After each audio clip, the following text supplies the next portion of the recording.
Welcome back to Chinni's kitchen. నేను ఈరోజు అల్లం నిల్వ పచ్చడి చేస్తున్నానండి.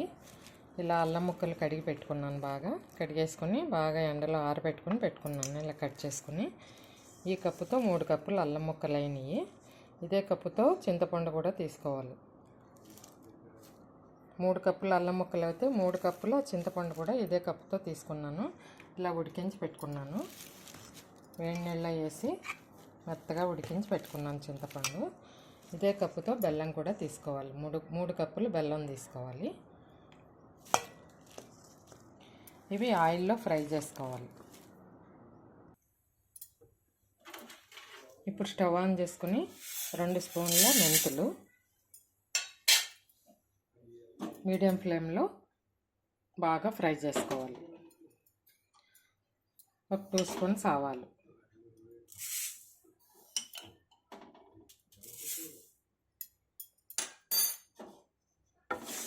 ఇవి బాగా ఫ్రై అవ్వాలి.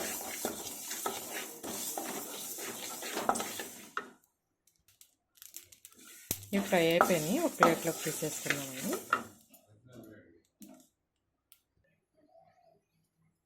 ఇప్పుడు ఆయిల్ వేసుకున్నాము. అల్లం ఫ్రై చేసుకుందాం.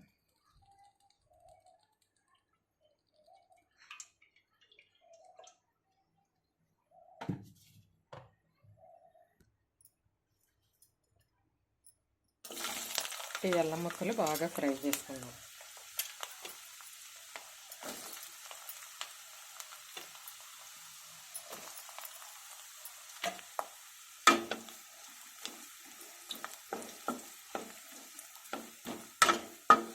మీడియం ఫ్లేమ్లో బాగా ఫ్రై చేయాలి.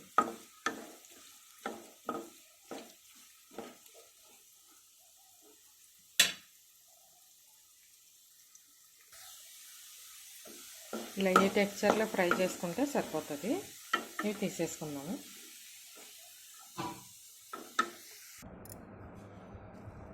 అల్లం ముక్కలు ఇలా ఫ్రై చేసి పెట్టేసుకున్నాం కదా. ఇప్పుడు ఇవి మిక్సీ వేసేసుకుందాము. మెంతులు, ఆవాలు,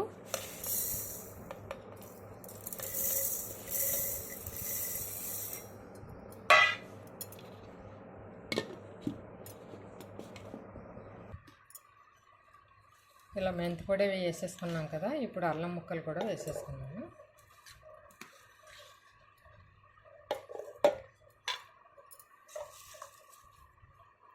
కొద్దిగా వెల్లుల్లిపాయలు,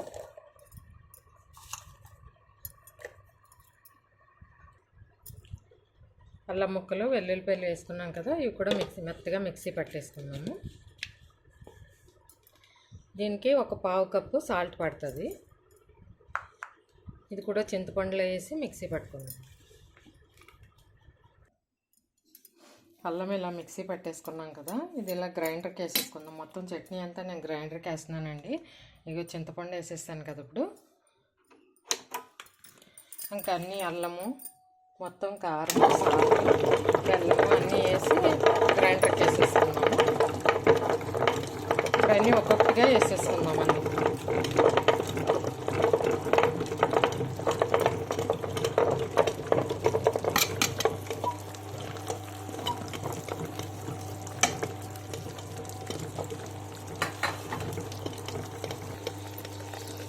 సాల్ట్,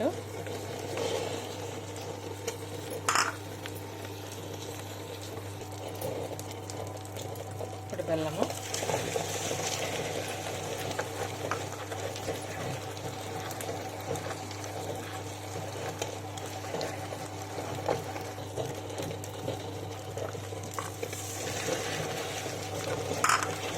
నెక్స్ట్ కారం కూడా వేసుకుంటాం.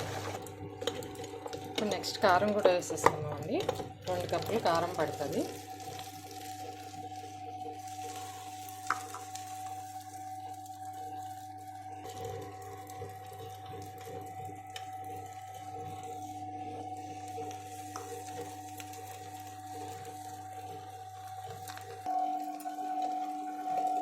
ఇది బాగా నలిగిపోయిందండి. ఇప్పుడు చూస్తే సాల్ట్, కారము అన్నీ బాగా సరిపోయినాయో లేదో చూసుకుని ఒకసారి ఏమన్నా పడితే కూడా వేసేసుకోవచ్చు.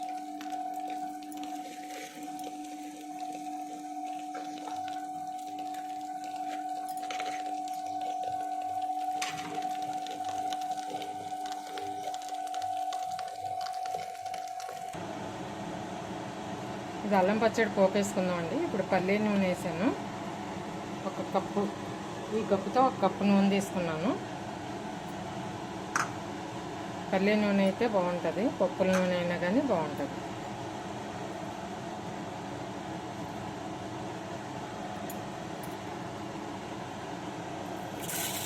కొంచెం మినపప్పు, కొద్దిగా శనగపప్పు,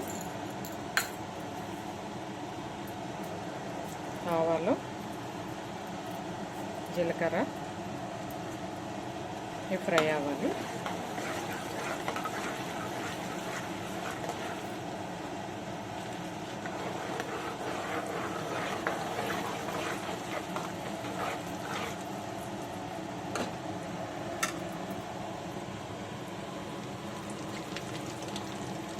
ఇప్పుడు ఎండుమిర్చి, కరివేపాకు.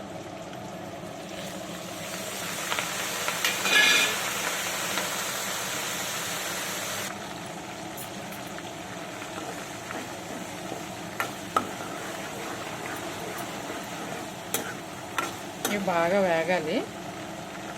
వేగిన తర్వాత ఇది స్టవ్ ఆఫ్ చేసేసుకొని చల్లారిన తర్వాత ఇప్పుడు ఆ చట్నీ దీంట్లో వేసుకోవాలి. పోపు బాగా చల్లారాలి.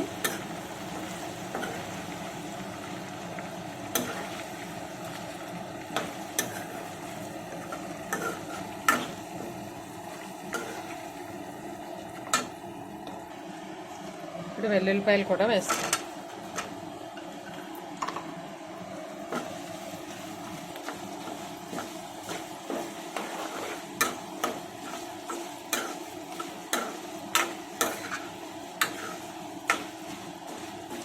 మీడియం ఫ్లేమ్లో పెట్టుకొని బాగా వేపుకుంటే మాడకుండా ఉంటుంది పోపు.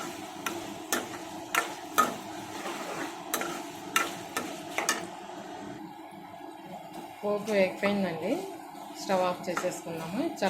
చల్లారిన తర్వాత చట్నీ దీంట్లో వేస్తాం.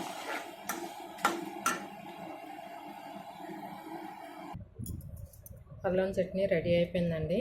ఈ పోపు ఇప్పుడు దీంట్లో వేసేసుకున్నాము. నూనె కూడా చల్లారిపోయింది.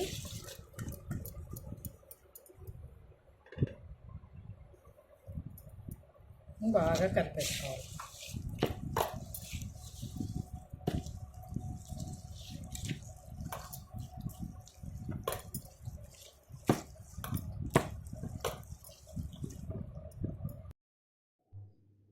అల్లం పచ్చడి రెడీ అయిపోయిందండి.